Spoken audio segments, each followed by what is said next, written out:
What's going on, guys? Today we're talking about 6 ways to take better photos. So let's jump into it. So the first thing on this list is just to get outside and start shooting, because you're not going to learn anything not taking photos. Even me, over time, it's been years and years that I have been shooting, and I'm still learning things today. Look at photos that your favorite photographers have shot. Try recreating some of these. Use the equipment that you do have. A lot of people, including me, get caught up in, oh, I can't shoot this unless I have this specific piece of gear or that piece of gear. It's not about that. It's about maximizing the gear that you do have. Just get out and start shooting, because even if you take photos on your iPhone, this iPhone is such high quality that you can get some amazing images out of it. And even if you don't have a camera, you don't have to not start taking photos because you don't have a camera yet. Start using your iPhone. Once you've maxed out the iPhone, then you can potentially buy a camera, and it doesn't have to be like a 1DX Mark III. It could, be a starter. Maybe if you can only afford a point and shoot, buy a point and shoot. That doesn't mean you can't take amazing photos on a point and shoot. Yes, it'll be a little bit harder to achieve, but I honestly think that it'll make you think outside the box and to achieve this type of image that you want to achieve, which will be more beneficial once you get new gear. The next thing up on the list is to focus on 1 or 2 things. Don't focus on shooting everything, just hone in on the specifics that you really want, like whether it be like car photography or portraits, just those type of things, because if you try to be a master of all trades, you won't be a master at anything. You'll just be like mediocre at everything.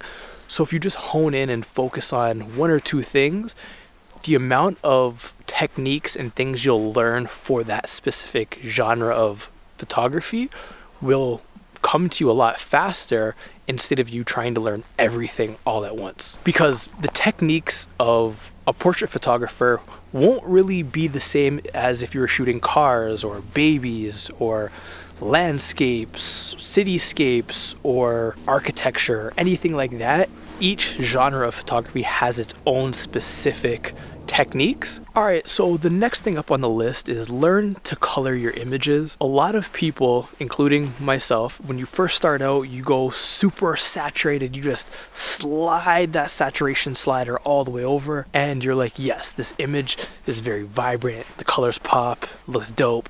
But then you're like, well, actually it doesn't. It doesn't look natural. The goal of coloring your images is to make it look as natural as possible. You want to tweak colors slightly, but not making like skin tone super orange or greens like crazy green, or turning trees blue. I don't know.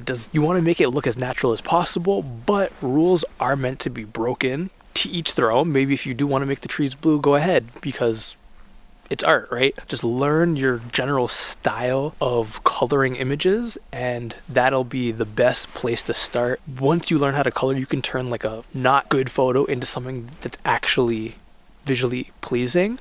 And definitely, if you're not already, shoot raw, because the raw capability is like, even if you're super underexposed, you could bring it back and just pump up the exposure and bring that image back to life. The next thing up is to ask other photographers that you personally like and like their style and kind of want your images to be like. Ask them if you can assist them by doing anything, just to like be near them and learn what they're doing and like certain techniques.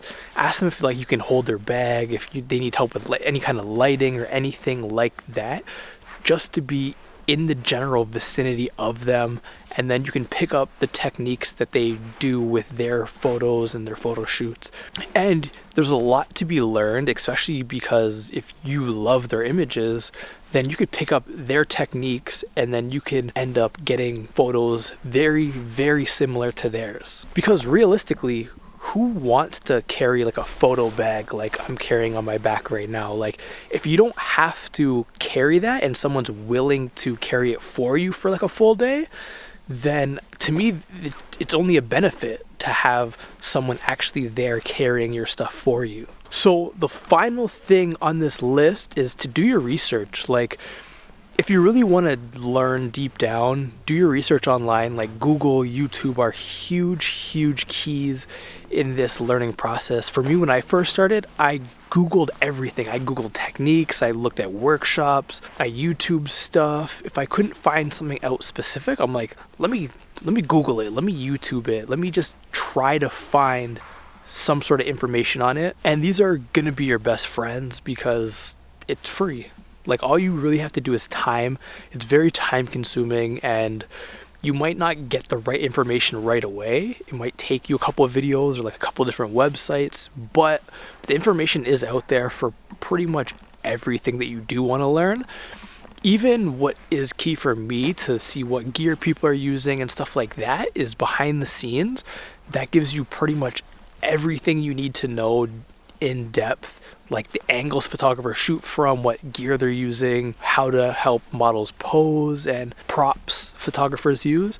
So I think that is a huge benefit to have out there, and just do your research. It'll definitely help you. And those are all the tips I have for this video. If you did like this video, please like, comment, and subscribe. It does help.